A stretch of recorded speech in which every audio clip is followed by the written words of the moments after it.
Guys, ഞാനിന്ന് കൊല്ലത്താണ് കേട്ടോ. ഇത് ബോർഡറാണ്, കൊല്ലം ട്രിവാൻഡ്രം ബോർഡറാണ് കേട്ടോ. കണ്ടോ ബീച്ച് നല്ല സെറ്റപ്പായിട്ട് കിടക്കുക. ഒരു റോഡ് എന്ന് പറഞ്ഞാൽ നല്ല അടിപൊളി സെറ്റപ്പ് റോഡാണ് കേട്ടോ. നല്ല വൈബാണ്, രണ്ട് സൈഡും സെറ്റപ്പാണ്. അതുകൊണ്ടാണ് ഈ റൂട്ട് പിടിച്ച് പോകുന്നത് കൊല്ലത്തോട്ട്. ഹൈവേ വഴി പോവാം, അവിടെ വർക്ക് നടന്നുകൊണ്ടിരിക്കുന്നത്. പക്ഷേ ഈ റൂട്ടിനൊരു പ്രത്യേക ബ്യൂട്ടിയാണ് ഈ റൂട്ട് വഴി പോകുന്നത്. അതുകൊണ്ടോ അങ്ങറ്റം നമുക്കത് കൊല്ലോ അങ്ങറ്റം ഷോർട്ടാണല്ലേ? മീനൊക്കെ ഷോർട്ടാണ്. പക്ഷേ അതിൽ മീൻ വാങ്ങിക്കുന്നുണ്ട്. കപ്പലൊക്കെ മറിഞ്ഞതിന് ശേഷം ആളുകൾ മീൻ വാങ്ങിക്കുന്നുണ്ട്. കപ്പലിൻ്റെ ബുദ്ധിമുട്ട് അത് നമുക്കൊരു പ്രശ്നമല്ല.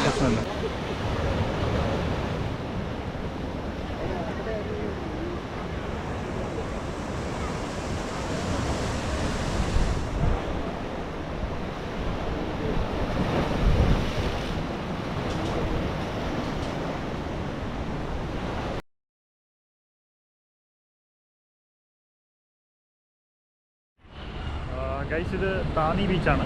ഞാൻ ഇവിടുന്ന് കൊല്ലത്തോട്ട് പോകണം കേട്ടോ. ഈ കോസ്റ്റൽ റോഡ് വഴി നമ്മൾ കൊല്ലത്തോട്ട് പോകണം. അവിടെ ഒരു റിമോട്ട് ബീച്ചുണ്ട്. ഞാൻ ബീച്ചിൻ്റെ പേരൊക്കെ അവിടെ ചെന്നിട്ട് പറയാം കേട്ടോ. So welcome to a new vlog. ഇതുപോലെ കണ്ണാടിയൊന്നും വെച്ചില്ലെങ്കിൽ ഇതുപോലെ ബീച്ചിൽ നിന്ന് വരാൻ പറ്റില്ല കേട്ടോ. ഇത് വെച്ചാലേ നമുക്ക് സുഖമായിട്ട് ഇങ്ങനെയുള്ള ബീച്ചുകളിലൊക്കെ വരാൻ പറ്റുള്ളൂ. ഇപ്പോൾ സമയം 3:30 സമയം. 3:30 വേണ്ടി പോവുക.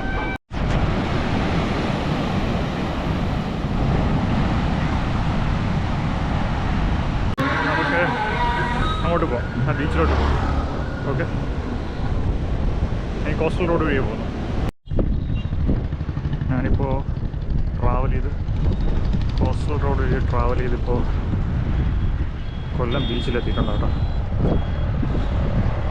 അപ്പോൾ ഈ റോഡ് വഴിയാണ് നമുക്കിനി പോകേണ്ടത്. ഈ റോഡ് വഴി പോയാലാണ് നമ്മൾ ബീച്ചിലോട്ട് കഴിഞ്ഞ് ഇവിടുന്ന് തിരുമുല്ലവാരം ബീച്ചിലോട്ടാണ് കേട്ടോ പോകുന്നത്. കുറച്ച് റിമോട്ടാണ്. ഇത് കണ്ടോ, അതാണ് കൊല്ലം പോർട്ട്. മേജർ പോർട്ടൊന്നുമല്ല, മൈനർ പോർട്ടാണ്. കണ്ടോ, ഒരു ഷിപ്പ് ഇപ്പോൾ കിടപ്പുണ്ട്. സൂപ്പർ എന്ന് പറഞ്ഞിട്ടൊരു ഷിപ്പ് കണ്ടോ. ഏത് ഷിപ്പാണെന്ന് അറിയത്തില്ല, എന്തോ കണ്ടെയ്നർ ഷിപ്പാണോ കൃത്യത്തിൽ അറിയത്തില്ല കേട്ടോ. ഫിഷിംഗ് ബോട്ട്സാണ്, മുഴുവനും ഫിഷിംഗ് ബോട്ട്സ്.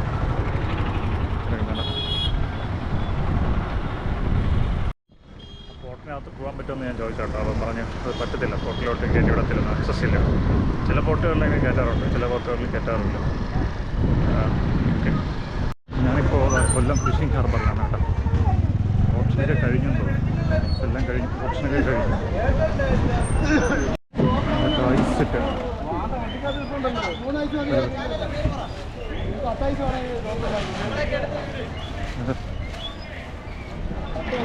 പല ടൈപ്പുകളിലാണ് ചെയ്യാറ്.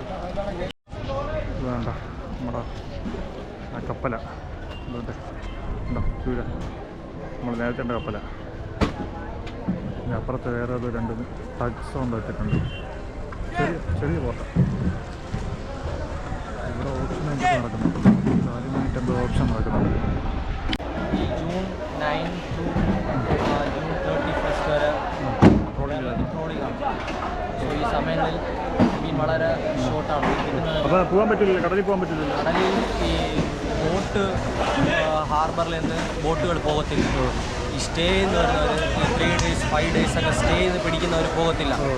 പക്ഷെ നാടൻ മത്സ്യത്തൊഴിലാളികളുണ്ട്, പരമ്പരാഗത മത്സ്യത്തൊഴിലാളികൾ, ഡേ ഫിഷിങ്, അവർ പോകും. സോ അവർ പോയിട്ട് വരുമ്പോൾ അവർ കൊണ്ടുവരുന്ന മീൻ ഇപ്പം എല്ലാ ഹാർബറിൽ നിന്നും മീൻ വരുമ്പോഴും വരുന്ന ഈ 12 മാസം ഇപ്പോൾ ഈ 2 മാസം മീൻ കിട്ടാതിരിക്കുമ്പോൾ ഈ വാടി ഹാർബറിൽ നിന്നും കിട്ടുന്ന പരമ്പരാഗത മത്സ്യത്തൊഴിലാളികളിൽ നിന്ന് കിട്ടുന്ന മീൻ നമുക്ക് ലഭ്യം തികയത്തില്ല, എല്ലാ പീപ്പിൾസിനും തികയത്തില്ല. സോ അപ്പോൾ അങ്ങനെ കിട്ടാതെ വരുമ്പോൾ സ്വാഭാവികമായിട്ട് മാർക്കറ്റിൽ ഏതൊരു പ്രോഡക്റ്റിൻ്റെയും സാധനം കിട്ടാതിരിക്കുമ്പോൾ അത് ഡിമാൻഡ് കൂടും. അപ്പോൾ ഈ സമയങ്ങളിൽ ഈ 2 മാസം സ്വാഭാവികമായിട്ട് മീൻ വില കൂടുതലായിരിക്കും. അപ്പം ഡേ ഫിഷിങ്ങിനാണ് ഇവിടെ വളക്കാർ രാവിലെ പോയിട്ട് ഈവനിങ് അല്ലെങ്കിൽ ആഫ്റ്റർനൂണൊക്കെ വരും. കുറച്ച് മത്സ്യം കിട്ടുന്നത് ഇച്ചിരി ഡിമാൻഡായിരിക്കും. സോ ഈ ദിവസങ്ങളിൽ നമുക്ക് ഇച്ചിരി മീൻ കഴിക്കാൻ ഇച്ചിരി ബുദ്ധിമുട്ടായിരിക്കും, കാശ് ഇച്ചിരി കൂടുതൽ കൊടുക്കേണ്ടി വരും. സാധാരണ നമുക്ക് മത്തിയൊക്കെ നോർമൽ ദിവസങ്ങളിൽ നമുക്കൊരു 200 രൂപ കൊടുത്ത 1 കിലോ മത്തി മേടിക്കാൻ കിട്ടും. ഈ സമയങ്ങളിലൊക്കെ 1 കിലോ മത്തി മേടിക്കണമെങ്കിൽ 400 രൂപയുടെ മേളിൽ കാശ് കൊടുക്കണം, ഡബിൾ കാശ് കൊടുക്കണം. അതാണ് ഈ സമയങ്ങളിൽ ഈ 2 മാസം എന്ന് പറയുന്നത് മീൻ ബ്രീഡിങ്ങിൻ്റെ ടൈമിലാണ്. ഈ നമ്മളിപ്പം സമ്മറിലിരുന്ന് അടുത്തൊരു ആട്ടം സീസണിൽ ചേഞ്ച് ആവാണ്. ഈ സമയം എന്ന് പറഞ്ഞാൽ മീൻ ബ്രീഡിങ്. ഈ സമയങ്ങളിൽ കിട്ടുന്ന എല്ലാ മീനിൻ്റെ വയറ്റിൽ മുട്ടയില്ല. മീൻ ബ്രീഡ് ആവുന്ന സമയമാണ്. അത് മാത്രമല്ല മീനിൻ്റെ മൈഗ്രേഷൻ ടൈം കൂടുതലാണ്. വലിയ മീൻ ഒരു സെക്ഷൻ പോകും, കൊച്ചു മീൻ വരുന്ന സമയങ്ങളാണ്. ഈ സമയങ്ങളിൽ ഈ ജൂൺ മാസത്തിൽ തൊട്ട് നവംബർ മാസം വരെ കൂടുതൽ അവൈലബിൾ ആവുന്നത് സ്മോൾ ടൈപ്പ് ഫിഷാണ്. ബിഗ് ടൈപ്പ് ഫിഷ് ഒന്നും നമ്മുടെ ഈ കേരള തീരത്ത് കിട്ടത്തില്ല. എൻ്റെ പേര് അനീഷാണ്. ഈ സമയത്ത് നമുക്ക് കൂടുതൽ അവൈലബിൾ ആകുന്ന മീനാണ് കിളിമീൻ, ചെങ്കലവ എന്ന് പറയും. കിളിമീൻ കിട്ടും, പിന്നെ മാന്തൽ മീൻ കിട്ടും, പിന്നെ ഉലുവ മീൻ കിട്ടും, പിന്നെ മത്തി കിട്ടും. അങ്ങനെയുള്ള മീനിൻ്റെ കൊച്ചു മീനിൻ്റെ ക്യാച്ചിങ് ആണ് ഈ സമയം നടന്നുകൊണ്ടിരിക്കുന്നത്. പിന്നെ കുഞ്ഞു ചൂരയും കിട്ടും. അപ്പോൾ ഇതൊക്കെയാണ് ഇപ്പം നമ്മുടെ വാടി ഹാർബറിൽ അവൈലബിൾ ആവുന്ന ഫിഷസ്. പിന്നെ മീൻ ഇച്ചിരി ഡിമാൻഡാണ് ഈ സമയങ്ങളിൽ. മത്സ്യബന്ധന നിരോധനം ആയതുകൊണ്ട് മീനിൻ്റെ വില ഇച്ചിരി കൂടുതലായിരിക്കും.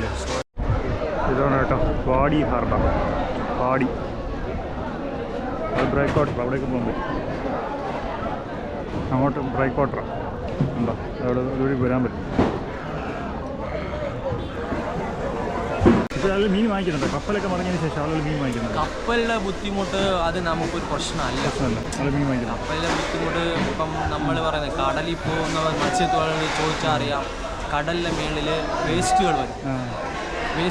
ഈ പൊട്ടിപ്പോയ വലകൾ, പിന്നെ ചത്തൊഴുകി പോകുന്ന മത്സ്യങ്ങളൊക്കെ കാണും. അപ്പോൾ ഇത് കഴിച്ച് ജീവിക്കുന്ന മീനുകളുണ്ട്. ആ മീനുകൾ മരിക്കുന്നില്ല. കടലിൻ്റെ അടിയിൽ കിടക്കുന്ന പവഴക്കുട്ടികൾ ജീവിക്കുന്ന മീനുകളുണ്ട്. കുഞ്ഞു ചെടികൾ കഴിച്ച് ജീവിക്കുന്ന മീനുകളുണ്ട്. പ്ലാന്റ്സിനെ കഴിച്ച് ജീവിക്കുന്ന മീനുകളുണ്ട്. പിന്നെ കുഞ്ഞു മീനുകളെ കഴിച്ച് ജീവിക്കുന്ന വലിയ ബിഗ് ഫിഷസ് ഉണ്ട്. അപ്പോൾ ഇത് ആക്ച്വലി ഇതൊരു ചെയിൻ സർക്കിളാണ്. അങ്ങനെയാണ് ഈ കടലിൻ്റെ സിസ്റ്റം എന്ന് പറഞ്ഞത്. സോ അപ്പോൾ ഈ കടലിൻ്റെ മേളിൽ കിടക്കുന്ന ചത്ത മീനുകൾ കഴിച്ച് ജീവിക്കുന്ന മീനുകളുമുണ്ട്. അപ്പം നമുക്ക് യഥാർത്ഥത്തിൽ ഇത് എല്ലാവർക്കും അറിയത്തില്ല ഈ സിസ്റ്റം എങ്ങനെയാണെന്ന്. നമ്മൾ കാണുമ്പോൾ മാർക്കറ്റിൽ മീൻ വരുന്നു, ഹാർബറിൽ മീൻ വരുന്നു, നമ്മൾ മീൻ മേടിച്ച് കഴിയും. ഇതുവരെ ഒന്നും സംഭവിച്ചിട്ടില്ല. ആർക്കും ഒരു വിഷയം സംഭവിക്കില്ല. പിന്നെ കടലെ സംബന്ധിച്ച് കടലിലെ മീൻ നമ്മൾ ഈ പറഞ്ഞ പോലെ കപ്പലിൻ്റെ വിഷയം നമ്മൾ നാച്ചുറലായിട്ട് ഫാമിൽ വളർന്ന മീനുണ്ടല്ലോ, ബാക്ക് വാട്ടർ ഫിഷ്. ഈ ഫിഷിൽ കെമിക്കൽ ആഡ് ആകുമ്പോൾ ഉറപ്പായിട്ടും അത് നമുക്ക് ദോഷമാണ്. അത് നമ്മൾ കഴിക്കുന്നവർക്ക് നമ്മുടെ ഫിസിക്കലായിട്ട് നമുക്ക് നല്ല ബുദ്ധിമുട്ടുണ്ടാകും. പക്ഷെ കടൽ അങ്ങനെയല്ല. ഈ പോണ്ടിൽ വളർത്തുന്ന മീൻ ഒരു ലിമിറ്റുണ്ട്. ഒരു ചെറിയ സർക്കിളിലാണ്. അപ്പം ഈ വെള്ളം ചെറിയ സർക്കിളിൽ നിന്നാണ് ഈ മീൻ വളരുന്നത്. അത് കഴിക്കുന്നവർക്ക് അതിൽ കെമിക്കൽ ആഡ് ആകുമ്പോൾ പ്രശ്നമാണ്. പക്ഷെ കടൽ അങ്ങനെയല്ല. വേൾഡിൽ 100-ൽ 98.something% കടലാണ്. അതിലൊരു ചെറിയ ഭാഗത്ത് ഒരു കപ്പലിൻ്റെ വേസ്റ്റ് വന്ന് കപ്പലിൽ നിന്ന് ഒരു പ്രശ്നം ഉണ്ടാകുക പറഞ്ഞാൽ ഒരു വിഷയമല്ല. വെള്ളത്തിൻ്റെ ഈ പോണ്ടിൽ കിടക്കുന്ന പോലെയല്ല കടലിലെ വെള്ളം. അത് എപ്പോഴും ഒഴുകിക്കൊണ്ട് ഓടുന്ന വെള്ളമാണ്. ഒഴുക്കുണ്ട് ആ വെള്ളത്തിൽ. അപ്പോൾ ഇതിങ്ങനെ ഒഴുക്ക് ഇപ്പം യഥാർത്ഥത്തിൽ ഷിപ്പ് മുങ്ങിയത് എവിടെയായിരുന്നു? കൊച്ചിയിലിരുന്ന് 70 നോട്ടിക്കൽ. പക്ഷേ 2 ദിവസം കഴിഞ്ഞപ്പോൾ കണ്ടെയ്നർ കിട്ടിയത് എവിടെയായിരുന്നു? കൊല്ലം തീരത്തും ട്രിവാൻഡ്രത്തും ആലപ്പുഴ തീരത്തും. അപ്പം വെള്ളം ഒഴുക്കാണ്. വെള്ളത്തിൻ്റെ ഒഴുക്കിലാണ് ഈ സാധനം ഇത്രയും. അതുപോലെ ഈ വേസ്റ്റ് എണ്ണകൾ അതുപോലെ അത് ഒഴുകിപ്പോവും. നമ്മൾ ഇപ്പം മരിക്കാൻ ഞാനിപ്പോൾ ഹാർബറിൽ നിന്ന് പുറത്തോട്ടിറങ്ങി. നമ്മളവിടെ ഈ റോഡ് ഇനി പോയി കഴിഞ്ഞ് നമ്മളവിടെ എത്തും കേട്ടോ. തിരുമൂലവരം ബീച്ചിൽ എന്താ ഈ റോഡ് വഴി അങ്ങ് പോകണം. ഈ റോഡ് വഴിയാണ് പോകണം. നല്ല വെയിലുണ്ട്. സമയം 5 മണിയാകുമ്പോൾ വേണ്ടി പോകണം കേട്ടോ. നമ്മളിപ്പോൾ ബീച്ചിലെത്തിയിട്ടുണ്ട്. തിരുമുല്ലവാരം ബീച്ച് കണ്ടോ. ഇരിക്കാനൊക്കെ സെറ്റപ്പൊക്കെ ചെയ്തു. ഇങ്ങനെ ഇരിക്കാം. അധികം ആളുകളൊന്നും വരാറില്ല ഇവിടെ. കണ്ടോ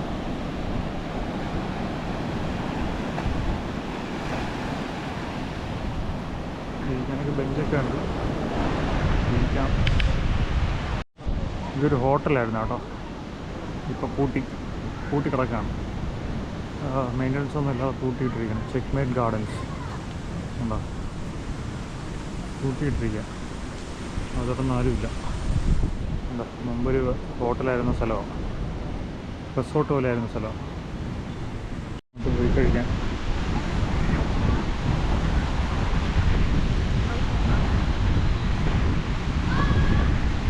ഇരിക്കാൻ ബെഞ്ചുകളൊക്കെ ഇട്ട് വെച്ചിട്ടുണ്ട് കേട്ടോ. ബെഞ്ചൊക്കെ ഉണ്ട്, ഇവിടെ ഇരിക്കാം. പിന്നെ ഇതാണ്ട് പുറത്തോട്ട് അങ്ങോട്ടൊക്കെ പോയി നിൽക്കാം. കണ്ടോ, അങ്ങോട്ടൊക്കെ പോവാം. കണ്ടോ, കടൽ മൺസൂണാണ്. കടൽ അത്ര പ്രക്ഷുബ്ധമല്ല. ഇതിലേക്ക് വരണമെങ്കിൽ ഒരു ഗ്ലാസ് അത്യാവശ്യമാണ് കേട്ടോ. ഇല്ലാന്നുണ്ടെങ്കിൽ നമുക്ക് ഇവിടെ നിന്ന് നിൽക്കാൻ പോലും പറ്റില്ല. ആ, നല്ല ബ്യൂട്ടി.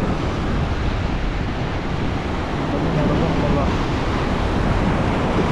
ഇതൊക്കെ അങ്ങോട്ടൊക്കെ ഓടിപ്പോകുന്ന കേട്ടോ.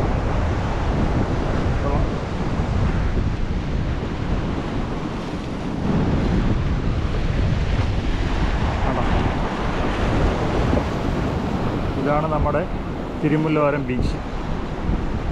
നമ്മൾ ബലിയൊക്കെ നടക്കുന്ന സ്ഥലമാണ് കേട്ടോ. ബലി തർപ്പണമൊക്കെ നടക്കുന്ന സ്ഥലമാണ് കേട്ടോ. അടിപൊളിയാണ്, നല്ല സെറ്റപ്പ് ബ്യൂട്ടി. ഇവിടെയൊക്കെ വന്ന് വൈകുന്നേരമൊക്കെ ഇരിക്കാൻ നല്ല സെറ്റപ്പായിരിക്കും.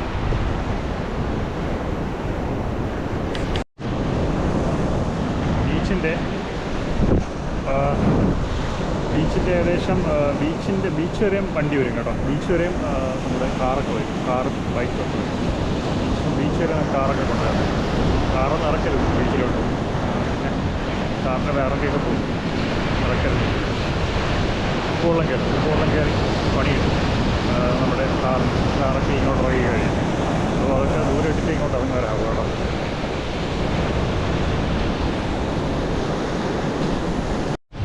കുറച്ച് നേരം ഈ ബെഞ്ചിലിരിക്കാം.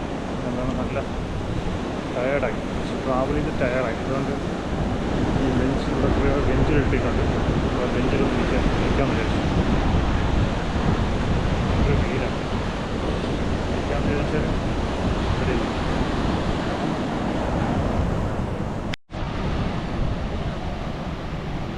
കുറച്ച് ആളുകളൊക്കെ ബീച്ചിൽ ഇരിപ്പുണ്ട്. നമുക്ക് ബീച്ചിൻ്റെ അപ്പുറത്തെ സൈഡിലോട്ട് പോകാം കേട്ടോ. ഈ കുളം ക്ഷേത്രക്കുളമാണ് കേട്ടോ. ഇവിടുത്തെ ക്ഷേത്രത്തിൻ്റെ കുളം, തിരുമുല്ലവാരം ക്ഷേത്രത്തിൻ്റെ കുളമാണ് അത്. ൊന്നുമല്ല, എന്നാലും ആൾക്കാരില്ല, ഭയങ്കര ക്രൗഡല്ല, പൊല്യൂഷൻ ഇതില്ല. അതുകൊണ്ടിങ്ങനെ അവിടെ വന്ന് ഈ ഈവനിങ് വൈബായിട്ട് ഇവിടെ ഇരിക്കാം, സ്പെൻഡ് ചെയ്യാം. അത്രയ്ക്കുള്ളൂ ഈ ബീച്ചിൽ. വലിയ സെറ്റപ്പ് ബീച്ചൊന്നുമില്ല. നമുക്ക് അപ്പുറത്തെ സൈഡിലോട്ട് പോകാം കേട്ടോ, ബീച്ചിൻ്റെ അപ്പുറത്തെ സൈഡ്. അതായത് കണ്ടോ, ഇത് ബലിതർപ്പണമൊക്കെ നടക്കുന്ന സ്ഥലമാണ് കേട്ടോ അത് ബീച്ച്. ഇവിടെ പാർക്കിങ് ഒക്കെ ചെയ്യാൻ പറ്റും. ഇതൊന്നും ഈ അടുത്ത കാലത്തായിട്ട് എന്തോ ബലി കഴിഞ്ഞതാണ്. സോ അതുകൊണ്ടാണ് ഇതിങ്ങനെ കെട്ടി വെച്ചേക്കുന്നത്. ഓക്കെ, വേണ്ട, ഇവിടെ ഒരു കുളമാണ് കേട്ടോ. ഇവിടെ ആളുകൾക്ക് കുളിക്കുന്നുണ്ടോ. വേണ്ട, നമുക്ക് അങ്ങോട്ട് പോകാം, കുളത്തിൻ്റെ അങ്ങോട്ട് പോകാം. അപ്പോൾ തൊട്ടപ്പുറത്ത് ബീച്ചും പിന്നെ തന്നെ ഇവിടെ ഒരു ഫ്രഷ് വാട്ടർ കുളവും. കൊള്ളാം, നമുക്ക് കുളത്തോട്ട് ഇറങ്ങിപ്പോ.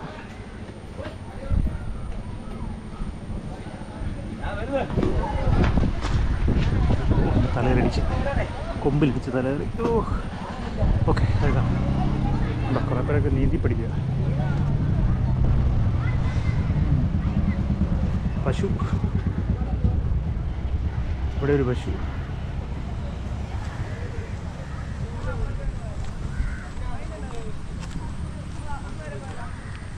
എന്താ നല്ല കടലിൻ്റെ അടുത്ത് ഇത്രയും നല്ലൊരു അടിപൊളി കുളം എങ്ങനെയാണെന്ന് അറിയില്ല. നല്ല ഫ്രഷ് വാട്ടർ, കണ്ടിട്ട് ഫ്രഷ് വാട്ടർ പോലെ ആയിരിക്കും. ഇവിടെ ഒരു ക്ഷേത്രമുണ്ട് അടുത്ത്. ഇവിടെ കുളിച്ചിട്ടാണ് ആളുകൾ ബലിയിടാനൊക്കെ പോകുന്നത് കേട്ടോ. അപ്പുറത്ത് കുറച്ച് ആളുകളൊക്കെ കുളിക്കുന്നുണ്ട്.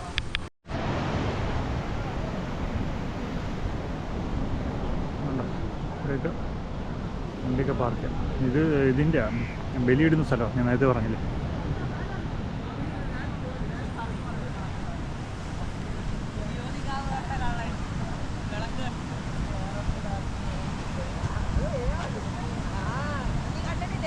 തെങ്ങാണ്. അങ്ങനെ മണ്ടയൊക്കെ പോയിരിക്കുക. എനിക്കിന്ന് ഇടിയൊക്കെ വീഴുന്നുണ്ടായിരിക്കും ഇവിടെ. ഇടി കണ്ട മിന്നൽ ഇടിയൊക്കെ വീഴുന്ന സ്ഥലമായിരിക്കും. കണ്ടോ തെങ്ങിൻ്റെ എല്ലാം മണ്ടകൾ.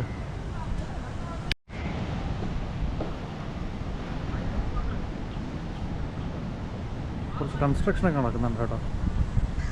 ഇതിൻ്റെ അടുത്ത് പെർമിറ്റൊക്കെ കിട്ടുമോ അവർക്ക് അറിയത്തില്ല. കുറേ ഫോട്ടോഷൂട്ടിനൊക്കെ വന്ന് നിൽക്കുന്നുണ്ട്.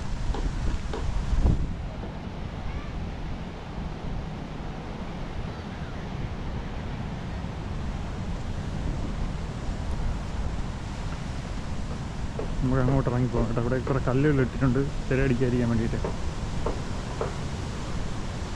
ബീച്ച് അപ്പുറത്തായത്. ഇവിടെയും കുറച്ച് ബീച്ചുണ്ട്. അങ്ങോട്ട് പോയി കഴിഞ്ഞാൽ ഇവിടെയും കുറച്ച് ബീച്ചുണ്ട്. ഇവിടെയൊക്കെ നിൽക്കാൻ പറ്റും.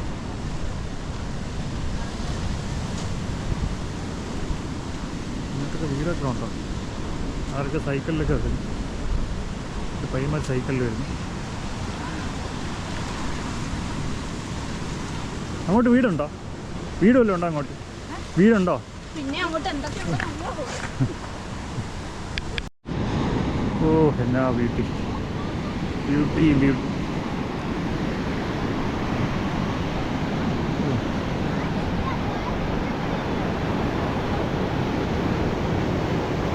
എന്തോ എന്താണെന്ന് അറിയത്തില്ല കേട്ടോ. എന്തോ ഒരു വലിയ കൺസ്ട്രക്ഷനാണ്. ഹോട്ടലോ റിസോർട്ടോ ഓഡിറ്റോറിയോ എന്തോ ആയിരിക്കും. ഹോസ്പിറ്റലോ ഒത്തിരി അറിയത്തില്ല. ഇതാകുമ്പോൾ ബീച്ച് അതിലിറങ്ങി നിൽക്കാൻ പറ്റും. ആളിലൊക്കെ ഉണ്ട് ഇവിടെ.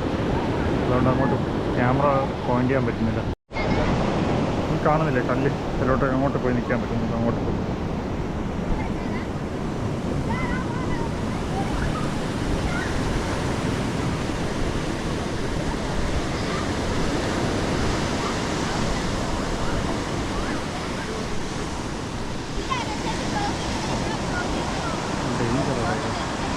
ഏജൻറ്റുകളൊക്കെ കാണാൻ സാധ്യതയാണ്.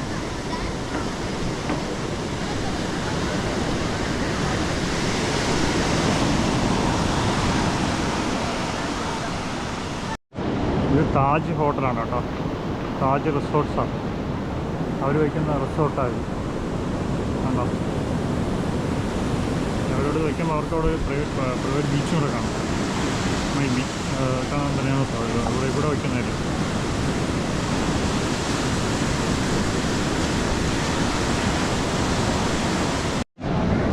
ഈ കപ്പൽ പറഞ്ഞോണ്ടേ അതിൻ്റെ ഈ ബീച്ചിലോട്ട് ഇറങ്ങാൻ ഒരു പേടിയുണ്ട്. കാരണം നമ്മൾ ഉള്ള കെമിക്കലെല്ലാം കടലിലടിച്ചിരിക്കുകയല്ലേ. സോ അല്ലാതെ പ്രോബ്ലമില്ല. എന്നാലും ഇത് മിക്സ് ചെയ്ത് വെള്ളമായിരിക്കും വലിയ.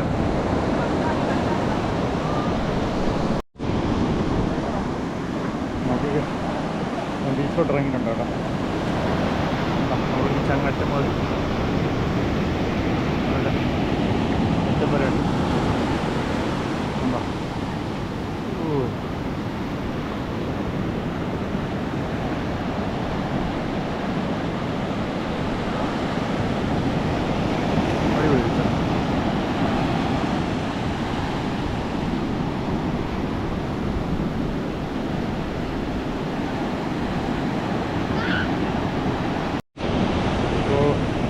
ഞാൻ വീഡിയോ ഇവിടെ വൈൻഡപ്പ് ചെയ്യാണ്. നിങ്ങൾക്ക് ഈ വീഡിയോ ഇഷ്ടപ്പെട്ടെങ്കിൽ പ്ലീസ് ഷെയർ ചെയ്യുക, ലൈക്ക് ചെയ്യുക, സബ്സ്ക്രൈബ് ചെയ്യുക. ഇനി വീഡിയോ എല്ലാം സ്റ്റേറ്റും ഈ ബീച്ചങ്ങ് കയറി കേട്ടോ. നമ്മൾ കയറ്റമാണ് കേട്ടോ ഇവിടെ തിര കയറുന്നത്.